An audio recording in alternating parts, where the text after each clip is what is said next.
It was the first time Seattle had ever been in the Super Bowl. The year was 2005. The only reason I remember this is because I remember the loud cheers that surrounded my friend and I as we were out in the woods, unsure if we would ever be able to escape the dark forest alive. At the time, the cheers sounded more like screams. Let me explain. I was a 14-year-old girl who loved skateboarding with her best friend. We were little petite punk girls who loved to explore and skateboard. My friend was over at my house, but everyone there was transfixed by the football game. The whole neighborhood was filled with the noises of people cheering on the Seahawks. It was, and still is, a safe and normally quiet upper-middle-class neighborhood. It was around maybe 7 or 8 p.m., but by this point, it was very dark. Not pitch black, but that deepest, darkest blue that remains until midnight. My friend had cigarettes, and we decided we were going to sneak away and skateboard to the forest, down the street, to smoke and hang out in the woods. The woods were a long stretch of forest that rested in the middle of our neighborhood. On each side, steep slopes ran upward and backed into the fences of people's houses. Everyone called it a green belt because the only entrance was at the beginning, and the only exit was at the other end. It felt like you were in a valley of sorts, surrounded by trees and houses far above. All of the neighborhood kids explored it, and it wasn't uncommon to find hidden trails that led toward makeshift forts. Anyway, we arrived at the forest, and walked until we found a clearing far enough away from the entrance that the adults couldn't see us smoking. At the time, we didn't realize this, but almost every single adult was inside watching the Super Bowl. It felt safe there in the dark, smoking and laughing with my friend, because we could hear cheers echoing from nearby houses. We had enough cigarettes to each have our own, but we liked sharing one at a time and passing it back and forth. It made us feel connected and cool. We were sharing our second cigarette, which was in between my fingers. I remember my friend laughing and trying to grab it from me. All of a sudden, she stopped laughing. Her eyes grew wide, and she slowly pointed behind me. "Not going to work, Jess." I thought she was trying to make me look away so she could grab the cigarette out of my hand. I could barely hear her whisper over the cheers that echoed through the forest. "I am not joking." I turned around and looked behind me, my eyes squinting in the dark. I didn't see anything until I looked at the top of the slope. The top of the slope, which ran about 50 feet up, wasn't that far from us. There, a man was standing, watching us. The woods were almost always empty, except for the occasional kid or teenager. Adults just used the woods as a place to dump yard clippings and old compost stuff. He was wearing all black and had on a ski cap, his hands deeply shoved into his pockets. I remember thinking he was very tall, though I couldn't see his facial features very well. I waved at him, wondering how long he had been standing there. It struck me that he may have been there for the whole time. I hoped it was a neighbor. I waited for him to yell at us for smoking, threatened to tell my parents, anything. He didn't wave back. He didn't make a sound. "Hello?" I choked out. The man didn't respond. His hands remained in his pockets, the dim light from a distant back porch behind him illuminating him ever so slightly. I whispered to my friend, "Jess, what do we do?" The man took his hands out of his pockets. He had gloves on, but not gardening gloves. He walked one step down the slope towards us. I could hear the sound of the leaves crunching beneath him. He stood still again, watching, waiting. More cheers erupted in the distance. The cheers that sounded so comforting less than half an hour ago now sounded foreboding. "I don't know," I whispered. "If we scream, no one would even be able to hear us. Everyone's screaming right now." Tears began to pool in her eyes. I had never seen her cry, and I had known her for 9 years by this point. I decided that I had to think, and fast. The man took another step. "What?" I screamed. "What do you want from us?" He began to pull his ski cap down. It was then we realized it wasn't a ski cap, but rather a ski mask. I yelled at her, "Run! Grab your skateboard!" At the time, I was thinking we could hit him with our skateboard if he tried anything. Probably silly, being as we each only weighed about 100 pounds or less. We got up and began running out of the woods.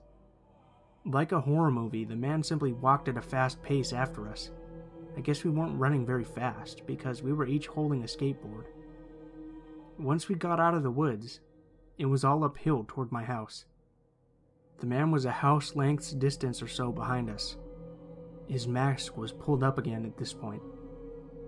I wanted to ring a neighbor's doorbell, yell, anything, but we were so scared. Scared no one could hear us.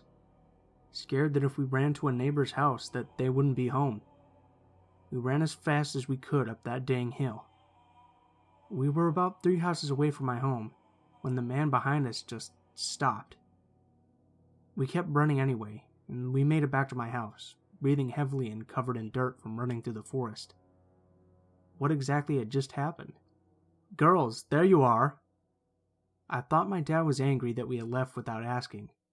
Instead, he just sighed and said, "Well, the Seahawks just lost the Super Bowl."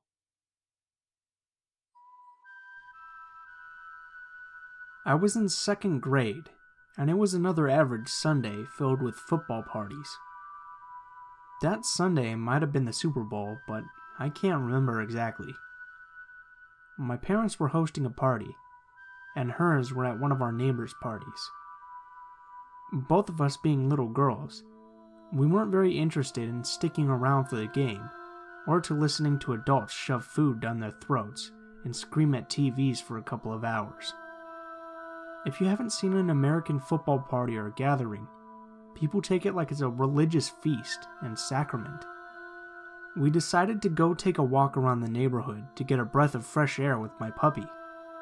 Among our short walk, we wound up at the ditch, which was what all of us kids named the retention basins in the neighborhood. There were 2, and we were at the one closer to her house. We ran for a couple of minutes with my dog, when, for lack of a better description, a man who appeared to be the real-life Peter Griffin, which for some reason I recognized he looked like that character, but only being 7 didn't know the name, exited a dingy-looking old standard car. He waddled over to us and asked, "Excuse me, have you 2 girls seen a black cat around here?" We shook our heads, and immediately I could tell something was off about this guy. Beady little eyes darting behind the circular wire glasses, and an almost nervous shuffle raised a flag in my head. Even my puppy was staying at the side instead of running up for pets from this guy. He then proposed, "Can you help me look for her?" while holding his arms out, palms up. I'm not sure what his point of motions were for, nor do I care to reflect upon it now. Little 2nd grade me had sudden flashbacks of Yellow Dino, which was some character that taught us about stranger danger, which we had watched the previous week. My idiotic friend cheerily replied, "Sure," while I shouted no. I grabbed her by the wrist and started sprinting with her to our neighbor's nearby house, where her parents were. They were less concerned about the fact we were nearly abducted, and more that I had my puppy in the house, so we got kicked out and sent back to my house. I told my parents, and they were generally alarmed, but also too invested in their party to particularly do anything about it, so there was never closure. We never ran into that man again, luckily. My first post here. Sorry for the length. Back in my 20s, I had moved in with my boyfriend, who owned a house. The house was an old 3-bedroom, 2-story that he had shared with his 2 friends. My significant other wanted to rent the upstairs after his friends moved out, and took out an ad in the paper. A soft-spoken young man called. We interviewed him, and he was small, neat, quiet, and a student at a chef school. We were right on his bus route. He had no car. He also cooked on the weekends for a church retirement home 5 blocks south of us, so this was perfect for him. Dave seemed fine. On move-in day, he showed up dragging items down the street from the bus stop onto our lawn in 2 cardboard boxes. My friend offered to go get the rest of his things because otherwise he would have to make several bus trips carting belongings. We noticed during this time that he seemed to be not quite there, but we shrugged it off to being tired and stressed from moving.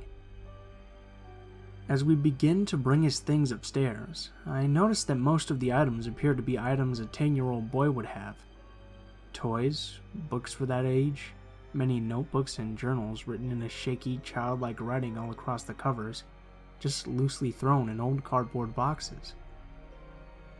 It was then that I noticed the old metal play school mailbox. You know, the old toy ones that were 10-inch tall replicas of the actual dome-shaped ones on street corners, complete with the words post office embossed in the metal on the side and a drop slot. It was painted matte black, and as I picked it up, I saw the word shame had been painted carefully over the post office on both sides, in large white letters. I shook it and heard paper shuffle about. I gave my SO a glance and cocked my head at the mailbox I held, turning it ominously until he could read the big white shame. Both our eyebrows went up in unison. Dave came down and I asked him about what the shame box was. I wanted to know what we were getting into after a month lease had been signed. He mumbled something under his breath about writing down ideas that were bad and wouldn't meet my eyes. Then he took a box of papers and hightailed it upstairs. Shameful. Okay, I get it. It's in big letters on the damn metal toy. I mouthed the word bad at my SO. He frowned at me for teasing him, and I dropped the subject. Upstairs, I purposefully set Dave's shame box down in front of him, thinking it has a special place reserved. Dave was busy stapling dozens of Boys Life magazine covers all over the wall. He's wallpapering with Boys Life. I stop what I'm doing and just look at the pictures, because it's weird. Boys Life was a magazine from the whatever era before I was born, and he's younger than me. These were 1950 covers, showing 1950s boys posing while water skiing, hiking, badmintoning, etc., in cheesy Kodachrome photography. I thought that maybe he collected them, or maybe he was just into guys. No problem. But these were really young boys. They're full of staple marks and careful tears from previous walls, and they seem much loved. At this point, I'm getting a weird vibe. We're back downstairs now. I walk in the kitchen where he was putting away his kitchen stuff, and I find him standing on the kitchen table, hoisting a clear bear-shaped bottle of honey over his head, doing some kind of weird snake undulation as he watched the sun refract through the amber honey, like it was the freaking mystery of the universe. Maybe mushrooms? Acid or something? I ask what he's doing and if he can come down off the table so he doesn't fall, figuring he's tripping balls. I chalk it up to that. Hopefully it's just recreational use. He gets settled and we don't cross paths really over the next few days, what with work schedules. Weird things continue around him and I'm starting to think he has some sort of mental disorder. My SO makes a note of the situation. Super Bowl Sunday, he walks into our living room, pacing in front of the TV loudly chanting, "Super Pig in a Blanket Bowl," over and over in a sing-song voice. We ask him a few times to move so we can watch. I finally have to physically escort him out of the way. My SO and I have become used to just glancing at each other with a raised brow look to make sure we're each catching these weird things. We've discussed that he must be high functioning if he can attend school and hold a job. We begin to think of a way to break the lease. Another time, my SO makes a sandwich and turns to get something out of the fridge as Dave walks to the kitchen with his backpack on from the basement. My significant other turns back and the sandwich is gone. He runs to the front door and Dave is walking down the street eating the sandwich, having snagged it on his way in an impressive yet aggravating swoop. He yells at him and Dave just raises the sandwich in the air like Rocky, and then turns with his freaky grin before going to catch the bus. More strange things are happening, and when we confront Dave, he just looks at us blankly, or just says in his small voice, "Oh, okay." Another day, he comes up from the basement in the morning as we're making breakfast. We assume he's been doing laundry because the basement is pretty unfinished, old, and dank and dark. "Hi, Dave. You want some?" He walks past and out the door, I guess to work. We sit down to eat and begin talking, when we hear more footsteps coming up the creaky wooden stairs. Huh? Up comes this tiny old man from our basement that we've never seen before, disheveled, clutching something small that's a ball of clothes or a blanket. We stare open-mouthed, and no one says a word. Was this Dave's homeless friend? Creepy escort lover? Dave never mentioned socializing or friends, and the guy was Dave's great-grandfather's age. The man makes eye contact and sees he's obviously startless, and bolts out the back door from the kitchen like a criminal. My SO looks at me and rushes down to the basement, where he finds blankets and other stuff made into a makeshift bed in our floor. What the fuck? We wait to talk to Dave about this guy, an appropriate place his guests should be, like not being camped out in a basement being all creepy and stuff. I was honestly concerned this old dude was taking advantage of him somehow. But Dave doesn't come home. Not the next day or night. Not several days. He just vanished. So we begin to worry. I got a call a few weeks later, and it's a doctor from the university hospital where Dave has been in the psych ward. The doctor asks if I'm Dave's roommate, and is it okay for him to be remanded to me from the hospital when it's time to discharge. What? Turns out, Dave had an episode at his work where he stabbed his coworker with a kitchen knife in an argument. What the actual fuck? I'm trying to nope the hell out of this doctor's remanded care suggestion.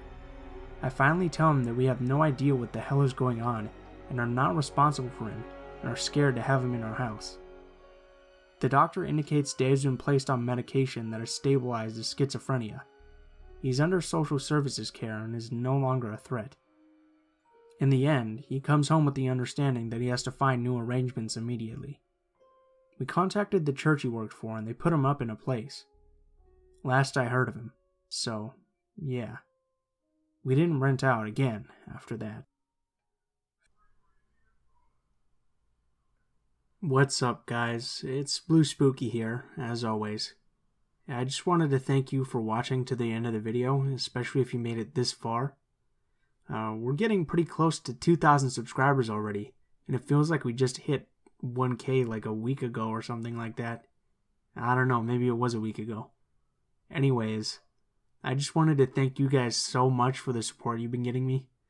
I've been getting a lot of really nice comments about the videos. So, thank you guys for that. If you guys have any constructive criticism, please leave it in the comments below.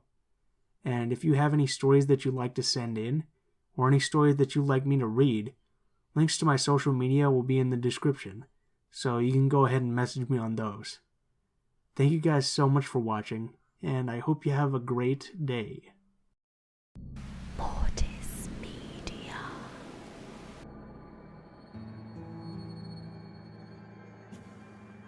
Good evening all, and welcome. There are many people out there who have criminal intentions, and if you wind up with them, you could find yourself in a sticky situation, as these people did. So for now, it's time to get comfortable and let the darkness take control. We were a bunch of naive kids traveling abroad in 1992, and our 2-week beach vacation turned into 2 nights of horror. Ever since our sophomore year, my high school gang of friends dreamed and planned for an epic trip to Cancun in Mexico. One of us saw a movie and thought it would be an amazing destination for us to escape the New England winter and celebrate surviving the high school experience. There were 6 of us on the plan. Keith, our unofficial leader, lost his dad his junior year, and so this trip became our way of keeping him thinking ahead to something good. Greg and Kirk were big history and archaeology buffs, so they were as interested in the Mayan ruins as the beach and beer. Dorothy and Hannah were gamer girls, a rare thing in my area, and were up for a trip to the beach with their big brothers, and I was just looking forward to an adventure. Unfortunately, we couldn't go the year we graduated. Some of us had to put our savings towards college or other experiences, and 2 of us got jobs that wouldn't allow the time off. Despite this, we had a pact to make it happen. A year passed, then another. It was 5 years before Keith phoned us to say he had booked not just a room or suite for us, but an entire house on the beach for 2 weeks. 5 of us were back in our hometown for the holidays, and we met up at a bar and had a great reunion. And Keith showed us the brochure he received from the travel company. The place was gorgeous, almost gaudy in its gold trimmings and ritzy amenities. Clearly the house was going to be expensive, even split 6 ways. But it wasn't. In fact, it was a bargain for 2 weeks. What's wrong with it? That was Kirk's question.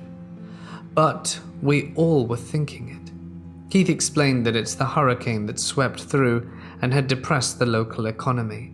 So these outlying properties were booking to try and keep up with the more prosperous city of Cancun. The house was nearer the village of Puerto Juarez, but near all the same attractions as Tulum and Ixmal. And we could go to any beach we wanted, take a boat trip to Isla Mujeres or even Belize if we wanted to, for a third of our original estimate. We tentatively agreed because we knew Keith vetted the place before committing to it. He had already put down the deposit and set the weeks based on the hold, and we all put it in the calendar. It was late in the season of the following year. The truth was that we were all getting older and moving on. Some of us were in relationships and planning for weddings. Greg already had a baby on the way with his fiancée, so time was running out on our childhood dream before we would part ways for good. Fast forward 9 months and the day arrived. I had digested travel guides and had everything I needed. I took the cheapest flight, which meant layovers and switching gates, so I arrived later in the afternoon. I happened to meet Dorothy at the baggage claim. We remarked how grown up we both looked, shared a few hugs, and agreed to share a cab to our vacation villa. We waited in a long line to be married up with one of the taxis lining the arrival area, caught up on the latest gossip and life events, and entered vacation mode. Dorothy was getting married in the spring and moving to Europe. Hannah had to back out at the last minute because of work, but sent her love. When it was our turn, we were paired with this old, rusty bucket of Chevy steel driven by an older man who swept us up with the grace of a ballroom dancer and the smile of a car salesman looking to make quota. His name was Paulo, and he wasted no movement getting our bags into the trunk and us in the back seat. "Where do we go?" I gave him the address, and he looked at me in the rearview mirror. "Eh?" I repeated, and he nodded, still somehow confused. After reporting to someone on the radio and including the address twice, it sounded like even the dispatcher was confused. He switched turn signals and began to merge right against the flow of traffic, exiting the airport towards the city. He quoted us a price and I agreed. We headed down an empty lane into the growing shadow of dusk while most folks were heading into the bright lights of Cancun. The road was 2 lanes and covered with litter. Shortly beyond the on-ramp, we passed a tent city crowded with people and torches being lit to illuminate families living in squalor. Toddlers and children without clothes sat in the dirt and under makeshift tent homes. Further down the road, beached vessels lay on their sides, sunken into the sand or soil. Families with the means had converted them into homes by cutting holes in the hull to make doorways and windows. Stray, skinny dogs and cats patrolled the roads for food, stopping to glare as we drove slowly past. There were few people on the road in the growing darkness. We had moved into the long shadow of the Yucatan rainforest, on a road following the beach. The ocean was dazzling in the early evening, and Dorothy focused on that while I kept an eye inland. Paulo, too, wasn't as cheerful or talkative once he knew where we were going. "You know people in Puerto Juarez?" he said. I shook my head. "No, a friend rented a house." "Rented a house?" He nodded, pretending to understand but remained skeptical. "It's a very dangerous place. You must be very careful." Dorothy stiffened in her seat a bit. We had entered the forest just a bit, which obscured her view of the beach. She looked at me as if to ask, what did we get into? A mile more down the road, we emerged from the trees to again drive along the beach, inland. Bright, jaundiced security lights bathed a strip mall which included a market and a few odd shops. The only market was opened and housed half a dozen or so taxis with drivers enjoying beers and sodas in the parking lot. Paulo honked and waved as we passed the men that cheered. He smiled, and the presence of pleasant people relaxed us a bit, but his smile faded as soon as we went around the corner. Another half-mile or so and the road was dark. In the headlights, we made out some figures in the distance standing in the road. A few teenagers were standing in the road. A couple held flashlights and all of them carried heavy sticks, and Paulo began to slow down. "Gang of kids," Paulo said. "They want to collect the toll." Dorothy grabbed my arm. I had heard about something like this. "How much?" Paulo shook his head. "We no stop." He accelerated towards the kids on the road, and at the last moment, they dove for the shoulders as the taxi roared through. Dorothy dove into my lap, and we ducked down as the back of the taxi was pelted with rocks. We continued on. Paulo got on the radio and reported it, then mumbled to himself, perhaps regretting getting this fare. We arrived at the address shortly after. Despite the photographs emphasizing the dazzling facade and gardens, the exterior of the property was wrapped in a 20-foot wall of concrete, clocks topped with layers of clumpy cement into which hundreds of jagged bottle pieces were mounted in place of what might have been barbed or razor wire. The driveway was blocked by a tall steel gate and an intercom. Paulo had to buzz in. The gate whined and scraped open against the corrosion and lack of lubrication, taking forever to open wide enough for us to enter. All the while, Paulo and I kept watch on the darkness for sign of those kids on the road. As soon as we got into the property, Paulo kept insisting that they close the gate, as he pulled under an overhang at the door. Fortunately, the gate began to close itself. The front door opened, and our 3 buzzed dude bros poured out onto the driveway. They firemen handled our luggage into the house, and we all began to hug and laugh. Paulo kept watch on the gate, distracted as Keith asked him about the possibility of driving them to Chichen Itza the next morning. Late, of course, so that they could sleep in and have breakfast. Once the gate was closed, Paulo was himself again. Sure, he would be happy to take 3, maybe 4 in his taxi. It would take an all-day trip, and he quoted the price.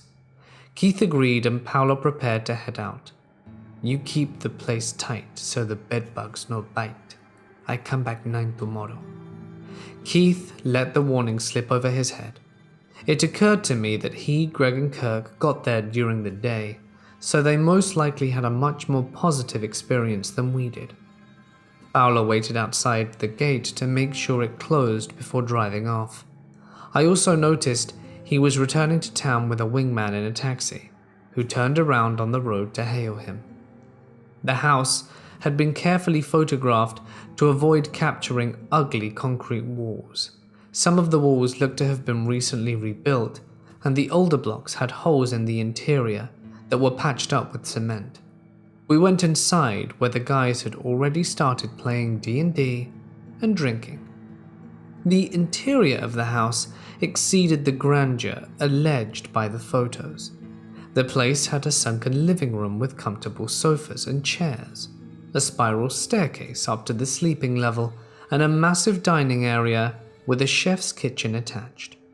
We got the quick tour of the place, but Dorothy and I were both exhausted from a day of travel, capped by the ride from the airport. We both had cervezas from the fridge, noting that the pantry had been stocked by the owner prior to our arrival. Keith had already cooked dinner, but we were able to feed off the remaining fajitas and bowls of junk food on the gaming table. I didn't want to roll up a character so late in the evening, but I hung out at the table with my friends, happy to listen to the pattern of our gaming once again. We were all older, spoke a little slower, and thoughtfully, but it was like being home. One of the things I noticed about the house was that it didn't look out onto the beach, at least not directly. The tall concrete wall blocked the view from our first floor patio. The pool was lit from inside, casting the yard in a peaceful blue glow. Linking the property to the beach was another tall steel security gate, through which I could make out a narrow sliver through the light of the rising crescent moon. This made sense in a way. Under Mexican law, all beaches were public spaces. The property line ended at the wall. My thought was interrupted by something Keith said. "The phone doesn't work." "What?" "Yeah, we were tired, so we were going to call for a taxi to take us into town to a restaurant, but the phone doesn't work." I felt a little nervous about that.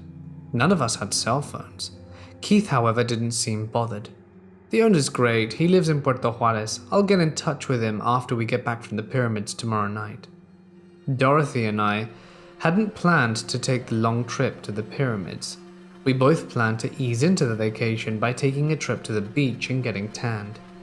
I wasn't comfortable spending the entire day without a lifeline. It wasn't an insurmountable problem, as I started working out ways to maybe take a cab into Puerto Juarez in the morning for Keith and see if I could fix the problem. A loud buzzer sounded, and all of us jumped. The same echoed through the entire main floor, like a game show buzzer sounding at the incorrect answer, except for longer. As soon as it stopped, it buzzed again. Keith rose from his chair and walked over to a small alcove, presumably to open the gate. "Don't open the gate," Dorothy and I said in a duet. Kirk and Greg laughed. Keith stopped and shot us an odd look as the buzzer sounded yet again. "I'm not." He opened a panel in the alcove that contained a small security monitor and intercom. He squinted to see what was on the monitor. I stood up and walked over. As I did, Keith muttered, "Bunch of kids." One kid was mugging for the camera and crushing the buzzer. It was a fuzzy image, but the fisheye lens in the security light gave us a look of about 10 people, not just kids, but men, women, and a few dogs milling around them. The one gazing into the camera wanted to be seen. It might have been the lateness of the hour or my own paranoia, but I recognized him as one of the kids blocking the road on our way to the house. "Ignore them," I suggested. The buzzer went off and everyone got annoyed. Dorothy put her face in her hands. It bothered her more than the rest for some reason. "Can you kill that buzzer?" "I dunno," Keith shrugged. He searched the intercom and hit the power button. The buzzer ended abruptly. It seemed as though the kid mashing the button knew this, because he immediately stopped and stepped back from the panel. He glared at the camera. the light washing out all his features except his eyes full of mischief and a little anger. The group huddled together in the small groups, backs turned to the camera. Keith, unnerved by this, flipped the power back on and pushed the talk button. I didn't have time to say anything against this. Hey, what can we do for you guys? The group laughed so hard we could hear them inside the house. The kid stepped up to the intercom again, pressed the talk button and said something in Spanish that I barely made out to mean he wanted food and booze and maybe to come inside and party with us. In English, he added, "We can bring in women and some ganja. Have a real good time, see?" We all looked at one another, not to discuss the proposal, but the ridiculousness of it. "Sorry, we're all partied out," Keith said, thinking of calling it a night. The gang outside talked amongst themselves for a bit. The spokesperson considered this and then hit the talk button again. "No, I don't think you'll sleep tonight." And the group ran off in different directions, and the spokeskid grinning wide as he glared into the camera and backed away. He left the camera heading around the exterior wall. Dorothy stood up and went looking for something that turned out to be a bottle of tequila. She was shaking. Greg went to talk to her because they had always been close. I had learnt later that Dorothy and her fiancé were victims of a home invasion 6 months ago in Baltimore. They were tied up and robbed at gunpoint in the middle of the night. This was a massive trigger for her. "We need eyes upstairs," Keith said. "Someone needs to be able to see over the wall. I have security cameras here and there beachside." Kirk and I looked at the spiral stairs up the landing. Keith called up, "Keep the lights off." We did. I went to a beachside bedroom and peered out the sliding glass door to the balcony. There was no window overlooking the side of the house. They were probably clinging to the wall to avoid to be seen. I sat on the king-size bed and quickly decided that that was a bad idea because I immediately felt sleepy, despite the adrenaline of being put under siege, and I stood up. Just then, a volley of stones rose from behind the wall. A dozen or more softball and golf ball-sized stones caught in the light of the pool area, smashing down on the sand and concrete. Some made it to the balcony, bouncing off the metal railings before rolling into the pool. The crackling stones sounded like gunfire, and Dorothy screamed from the other room. Immediately, the backyard and beach were flooded with white light from the towers erected at the corners of the property. The jagged glass atop the walls sparkled, and I could see shadows cast towards the surf and the top of the heads as small groups stepped back and launched another volley of stones. Some aimed at the lights, while others came soaring at the patio window. None of the rocks aimed at the building reached the windows, they bounced off the railing or the patio overhang. The rocks aimed at the lights just bounced off without effect. Kirk called my name from the front of the house, and I rushed out of the room, down the hall, and into a smaller bedroom where he was pointing out to the front wall. Someone had thrown a heavy blanket up over the top of the wall, a thick one, like one of the moving blankets they rent at U-Haul. He made out the top of a ladder. I looked around for whatever reason and picked up the old radio clock beside the twin bed. I yanked the cord out, wrapped it around the clock, and Kirk gave me the look he gives when I do something stupid or pointless in our weekly D&D game. It wasn't until I got outside on the patio that my conscious brain caught up with what I was going to do. Just as a man's head peeked over the wall, I launched the clock as hard as I could like a frisbee across the yard, the 30 feet or so in his direction. It flew low to one side, but shattered when it hit the glass and concrete, showering the man in shrapnel. It hurt, and startled him enough that he slipped off the ladder out of sight. He landed with a crash and a painful cry. The floodlights burst to life in the front of the house, lighting up the road beyond. A handful of frightened kids scattered carrying their friend who looked really hurt. The sound of stones hitting the house continued out back, and there was shouting. Kirk ran back to where Dorothy and Greg were huddled together in the bedroom, and I heard him shout, make sure they're not scaling the walls out back or charging the gate. Convinced they had abandoned their charge on the front wall, I returned to the rear bedroom and gathered the white stones that had ended up on the patio. Plumes of white smoke rose from outside the walls, curling in the security lights. Some more rocks flew into the yard, but they were all weak hurls landing into the pool with no effect. With about 8 stones in my arms, I returned to the main floor. Keith was at the alcove switching between 3 monitors and a black screen. "They got one of the side cameras," he said. "What are they burning?" "I think they're burning the beach furniture." Half of them ran off. The other ones are back, and the older ones, and someone started launching Roman candles at the house from the beach. Dorothy began screaming as the fireball struck the overhang and sliding glass door. Bottle rockets followed along with an assortment of small explosives. A couple of quarter sticks landed just inside the wall, and the concussive power rattled the windows. One destroyed a deck chair and turned the small flower garden into a crater. Then it stopped. The security light remained on for 5 minutes until a lack of motion reset the compound in darkness. We had to adjust, and it was a frightening moment as Keith scanned the security cameras for a long while. There were no signs of them. Kirk suggested they run up the road or beach, but then the kid from the monitor walked up to the front gate again, a big grin on his face, and was carrying a handgun, displayed clearly for us to see on the monitor. He shook the camera and pushed the talk button. "No, I don't think you're gonna sleep tonight." He spit on the camera and walked away. None of us did, except for Dorothy, if you count passing out from tequila and horror. We estimated we had about 7 hours until dawn.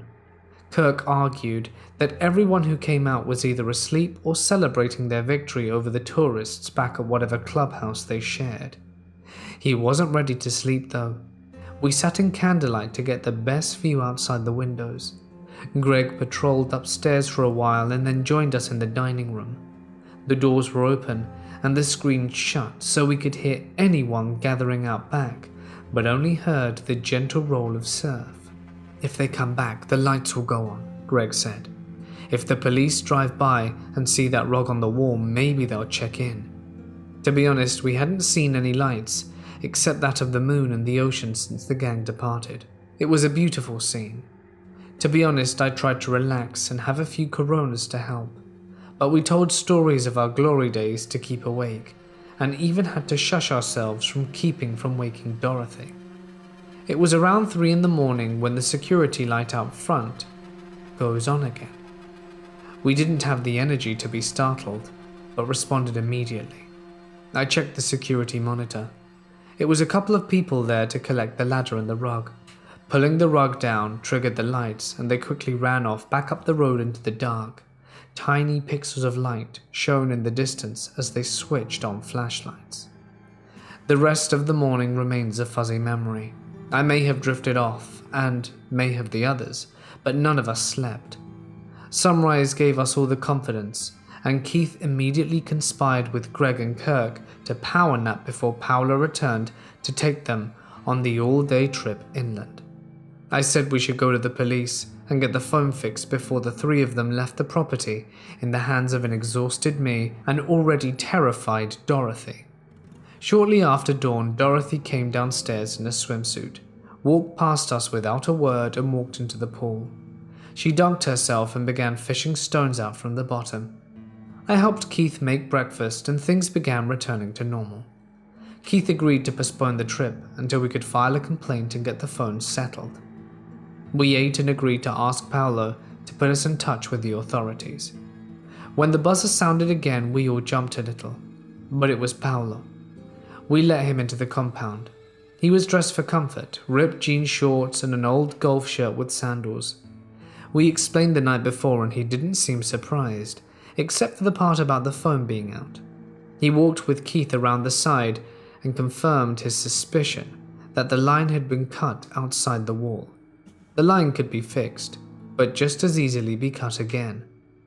With this done, Keith phoned the owner to let him know what had happened.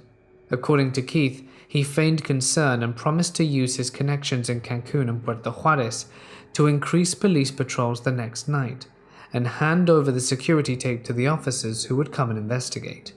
Convinced this would solve all our problems, Keith, Kirk and Greg left the house late, but to put in the full day's hours away at the Chichen Itza site. Paolo pulled me aside and handed me a small metal case. He patted me on the shoulder as if confident I'd know what to do with it. Inside was a handgun with 2 magazines. Startled, I took it inside and wiped it down for prints, but I kept it in the kitchen. Dorothy said nothing all day, getting out the pool and showering. She sat on the patio outside the dining room and read a book. When the police showed up 4 hours later, I brought them in and explained everything. One of them spoke English well enough and explained the house we rented had been owned by a local drug trafficker. He wasn't exactly a kingpin, but he was able to keep a nice residence until his life was terminated. It was brought up by a local businessman, but tourists, for some reason, didn't like the idea of being this far away from the protected tourist zone. The kids were probably locals with nothing better to do than harass Americans, and we should relax and have a good time. They didn't even want to see the playback, they just took the VHS tape and wished us well, assuring us that a car would drive by at least once an hour overnight. I didn't mention that a lot could happen in an hour's time. I kept checking the phone line, as if the sudden lack of a dial tone was my first alert for trouble. I thought that if they could cut the phone, they could probably cut the power almost as easily, but I didn't share any of this with Dorothy. I made lunch, but Dorothy didn't want to eat. She didn't want to talk either. She'd sat tensely in the sitting room with her book. I collected the stones from the pool area and piled them by the door. I cleaned up the debris and then spent some hours soothing my nerves with beer, Jimmy Buffett songs, and a network of pool needles serving as a raft. The guys never settled on a time they should return. Paolo said not to even try because they had to drive through the jungle and there might be any number of delays or detours. It was best to be home by sundown, so when the sun fell behind the trees that second night and they had not returned, I started to get concerned. There had been talks of playing a D&D adventure or just some card game that night, so their intention was not to be out too late. Dorothy had taken a nap in the middle of the day, but never went back outside after her swim. She returned to her chair with another book and went right into it. She refused dinner, but I made her something anyway, hoping the smell would just jumpstart her appetite. I felt like a well-treated prisoner. People walked along the road outside the compound, sometimes peering into the upstairs window to catch a glimpse at the tourists. Others lounged on the beach beyond the gate. It was probably safe for us to go out there, but we weren't taking a chance. In the end, the night fell over the house again, and with just Dorothy and me inside it. When the security lights went off again, it was around 8 in the evening. I had drifted off. It was the front side of the house, and I didn't see anyone outside the wall. When I got to the front door and looked out the peephole, I saw one man standing in the yard. He didn't have a weapon in his hand, but I wasn't sure if he was armed. He just stood there in the floor light staring at the front door, then to one side of the unused garage, and then to the downstairs bedroom on the opposite side. Dorothy got up and went to the phone. There was a dial tone, but dialing 911 left her with a dead line. She tried a few more times without success. At that moment, the buzzer sounded. Fearing another attack, I retreated to the security monitors and saw Paolo's cab outside. I buzzed them through. When the gate began to move, the man in the yard fled to the back of the house. It took a while for the car to get inside, and I moved to get the weapon from the case in the kitchen. The man raced to the back gate. As I suspected, it was accessible from the inside as he threw it open. As he did, about 5 men rushed forwards, only to be stopped by the man inside and motioned to run, which they all did. With the rest of the gang back in the compound, Paolo told us he radioed police when he saw a bunch of creeps outside the wall. They were at the market and were on their way. The 3 men were deeply tanned and a little drunk from their experience, which they promised had a moment similar to the night before.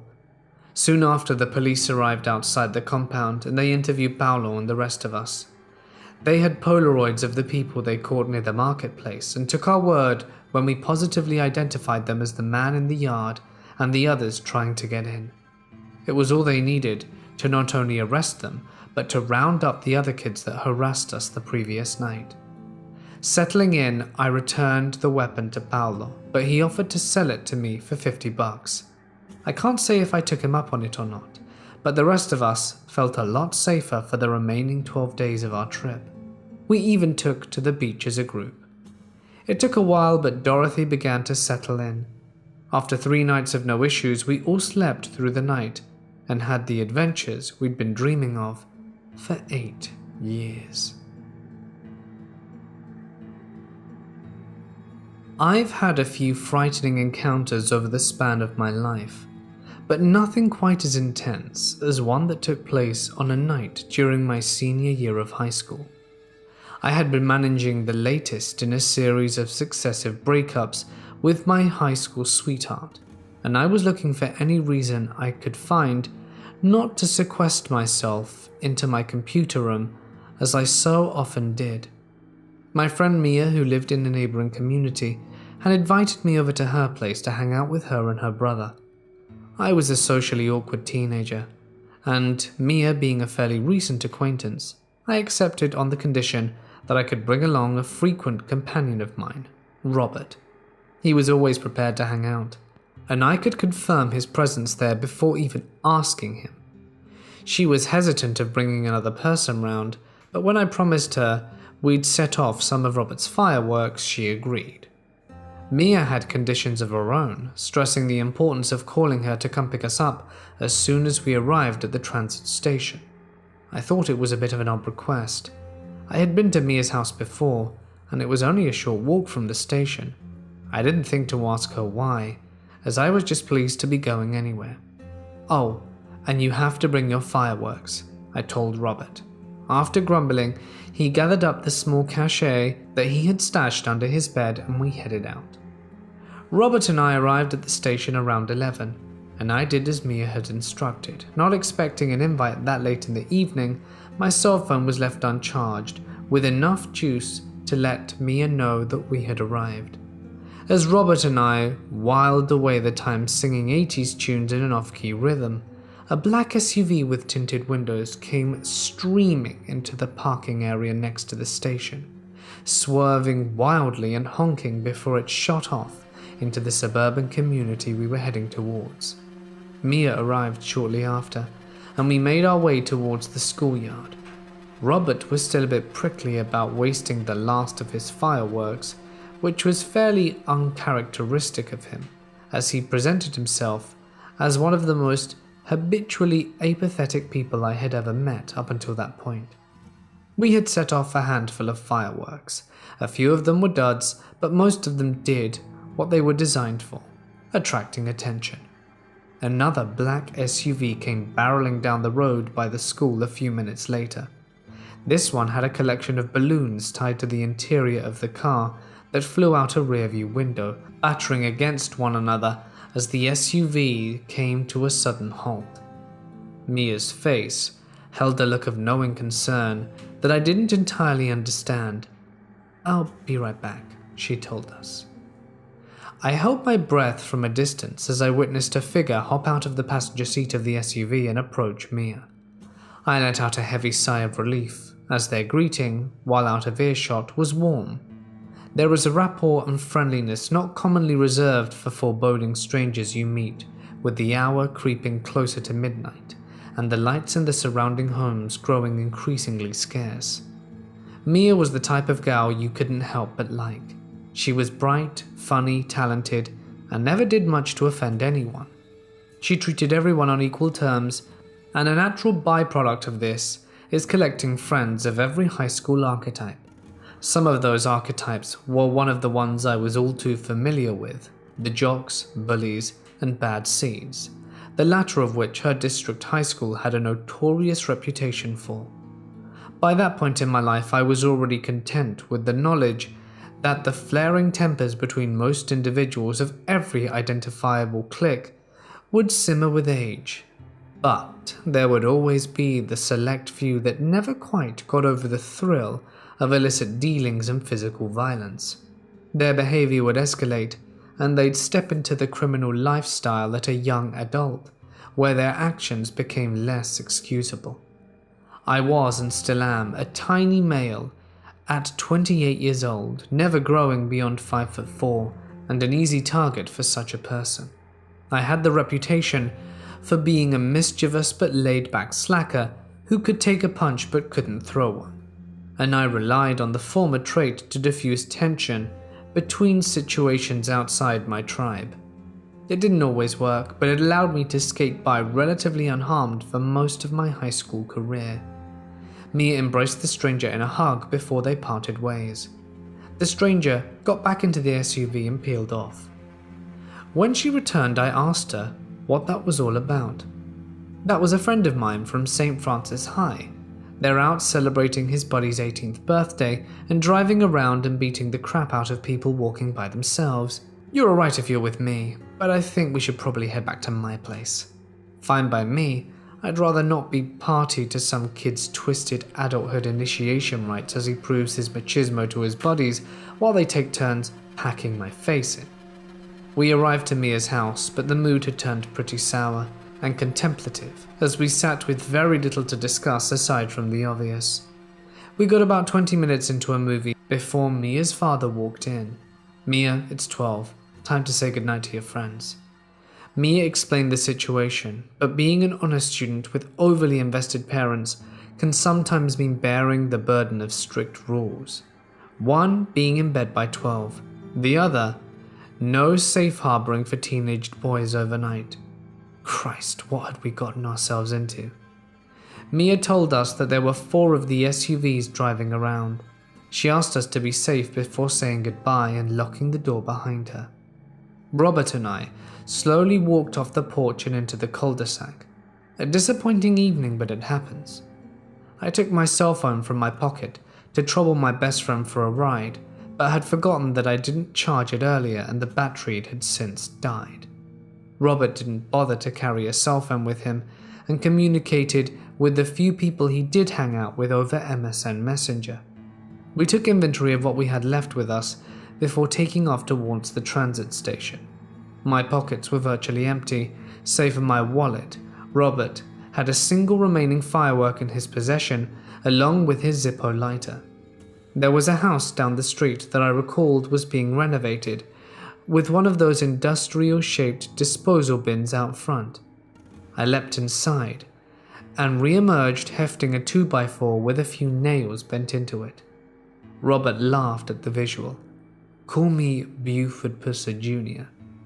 I am walking small, I cracked. Robert had his Zippo and a firework at the ready. I'll shoot this in their face, he said. It sounded as if we were in high spirits. It's because the risk of our situation hadn't quite sunken in yet. We were aware that the transit station would be shutting relatively soon, and the train wouldn't be any help, and this particular station held the final terminal on the line, but the buses might still be active. The neighborhood we had started in had enough walkways, bike lanes, and tree cover that we could sink our way through the shadows for a while. We took our time choosing the most secluded and unlit passageways, which in hindsight I realized did nothing to help our nerves. At one point we came up to an intersecting walkway that we were familiar with in the daytime. The passageway ahead of us was lit overhead by a single yellow streetlight, before fading into the yawning mouth of pitch darkness. We stood there, agonizing for several minutes over whether or not we should find another route or stay the course, listening for any sound of movement on the other side. We briefly contemplated camping out for the remainder of the night before opting for another detour. The night's silence was punctuated every so often by the squealing of tires, shouting, or the sudden acceleration of a vehicle. Then we reached the main road. Not only one of the main roads in the area, but one of the main roads in our end of town.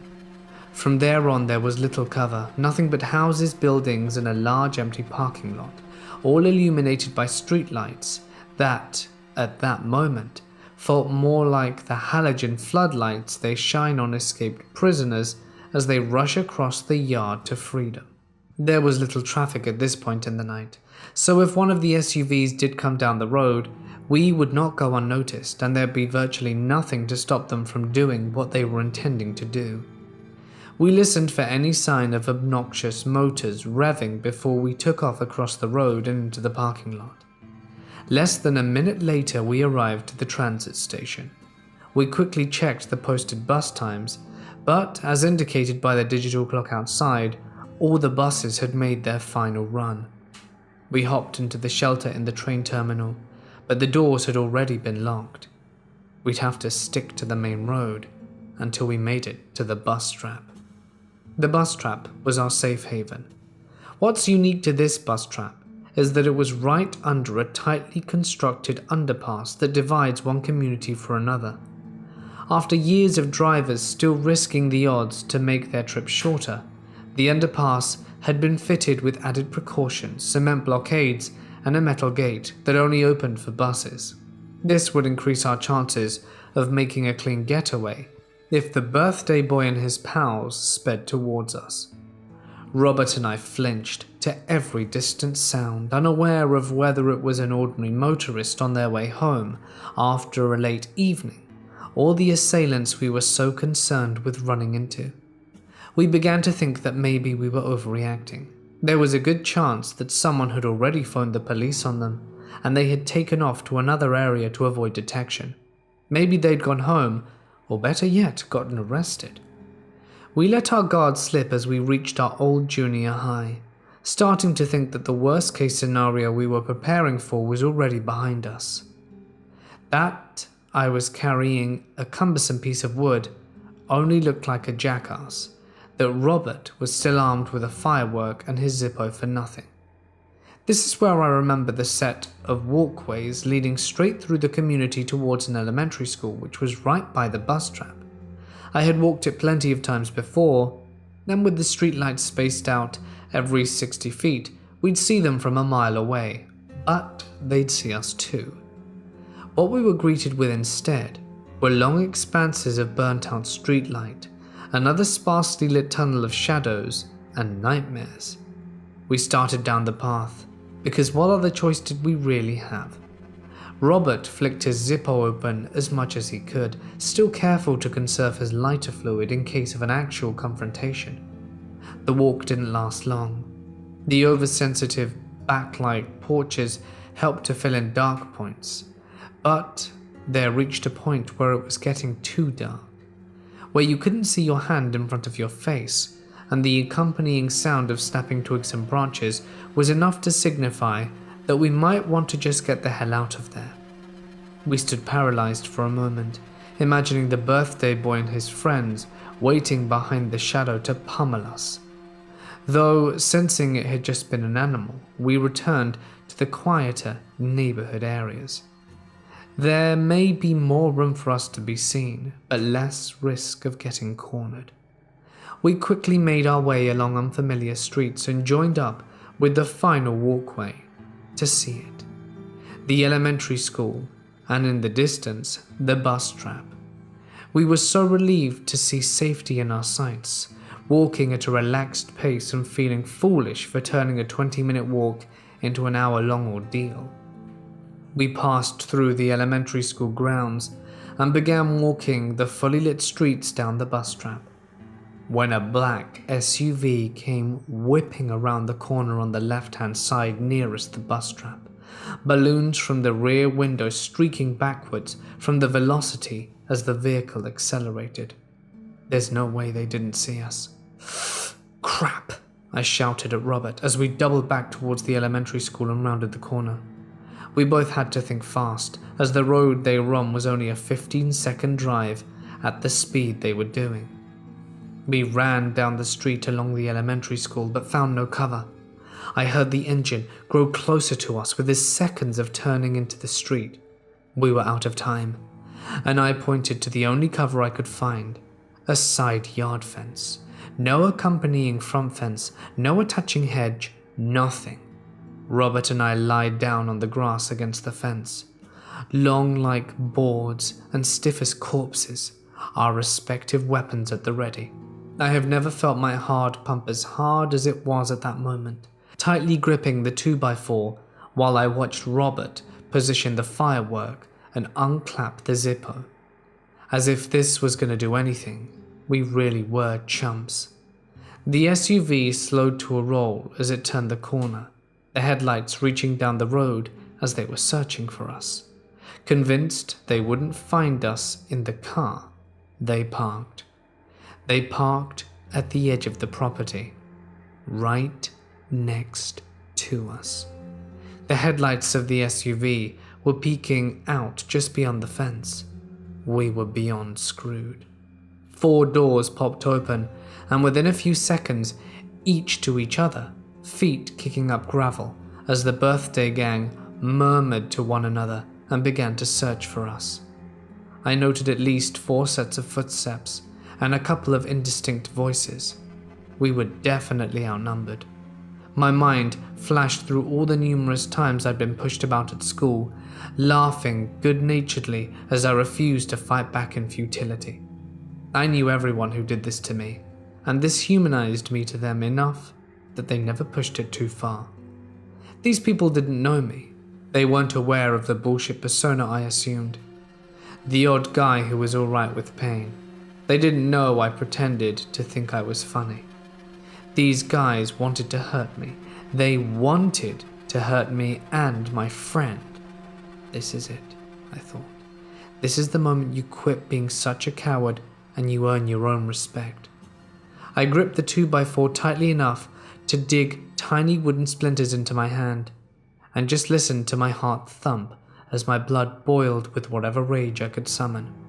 I would only have a slim opportunity to surprise them before they'd take us down, and I hoped that Robert would get his firework off soon enough to buy us some time.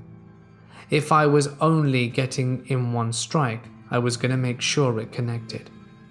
As if some force miraculously knew what we were up against, I heard a voice say, "Screw it."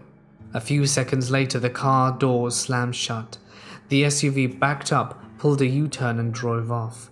All the courage I had to muster, everything I was prepared to fight with in a losing battle that I never knew my body had in me, and it all slowly settled back into the deepest regions of myself.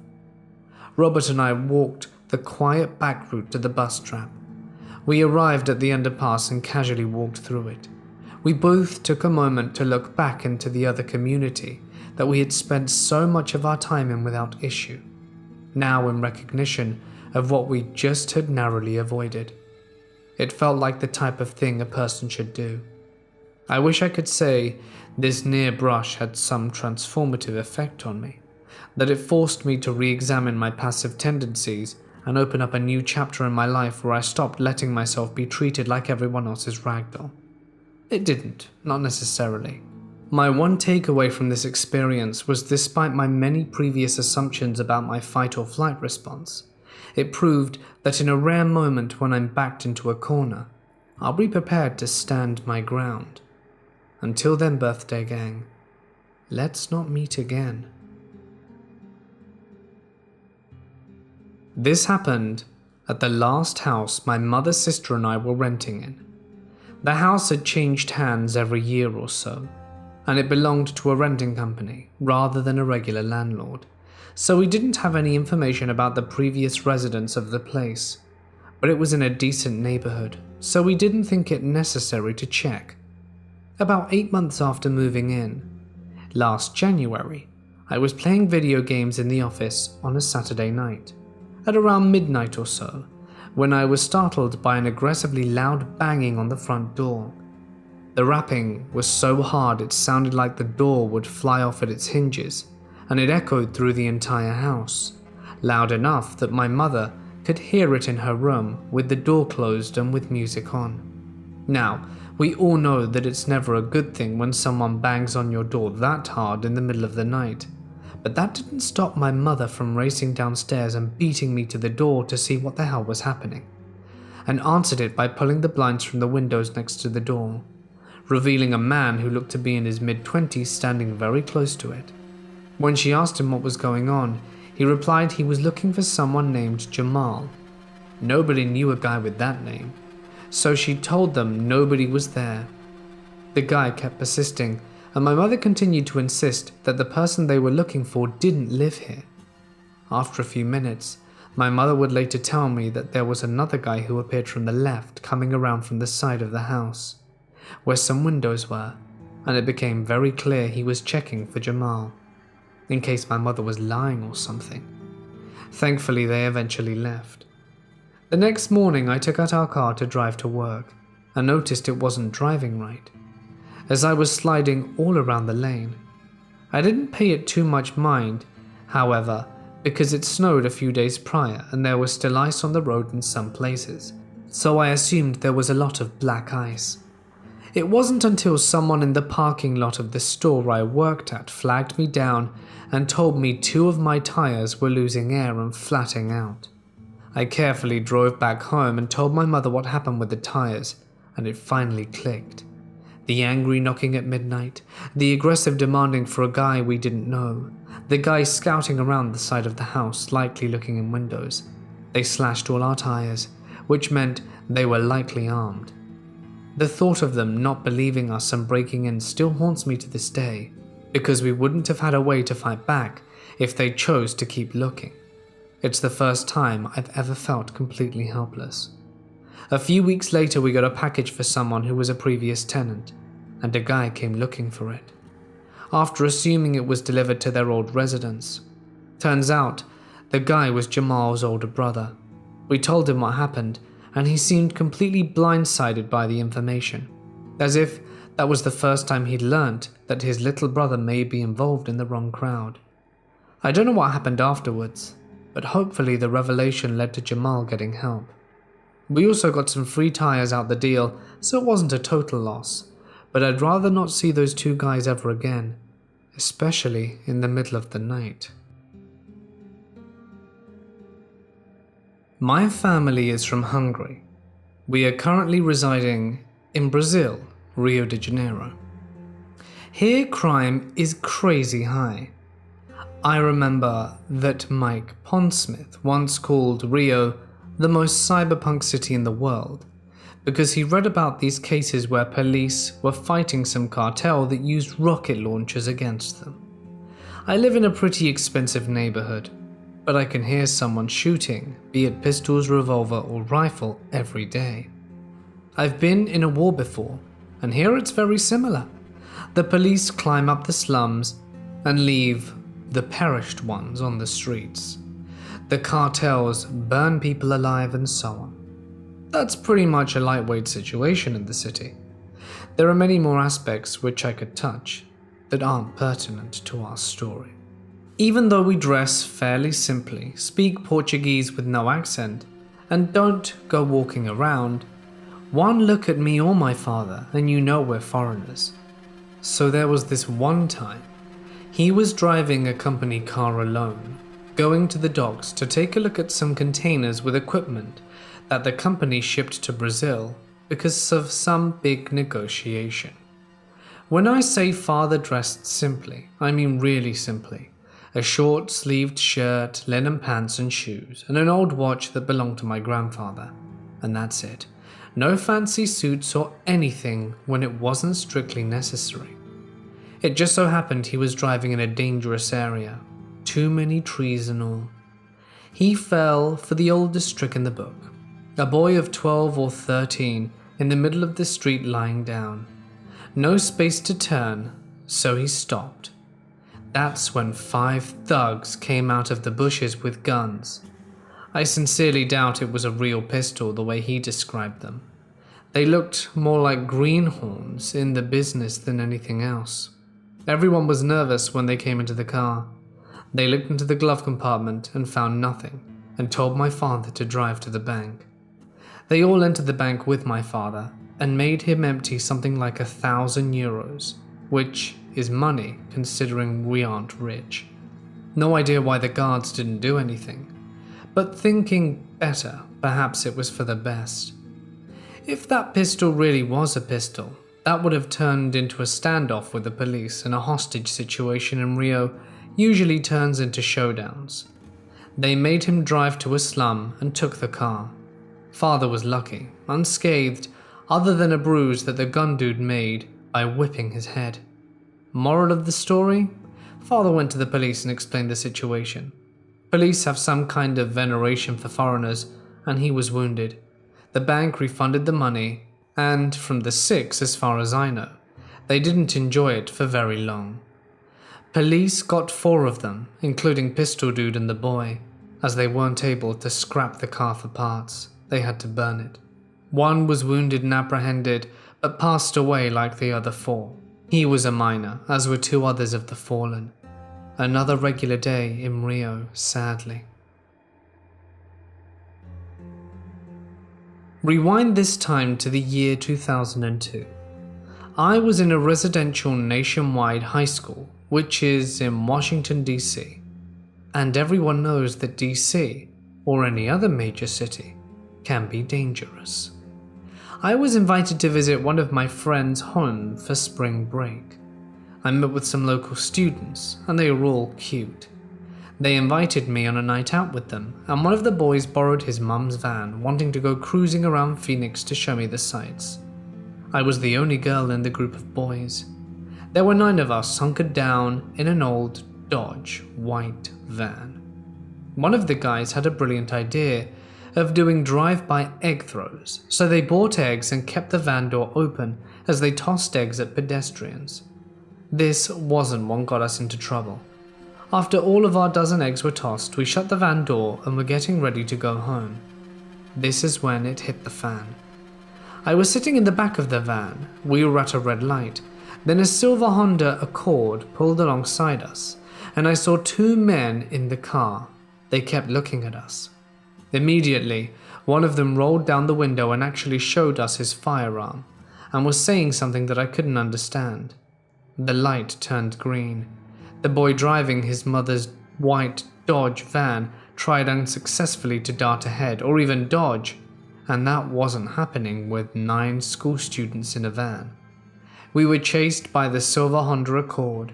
We tried slowing down and speeding up, making quick turns, but to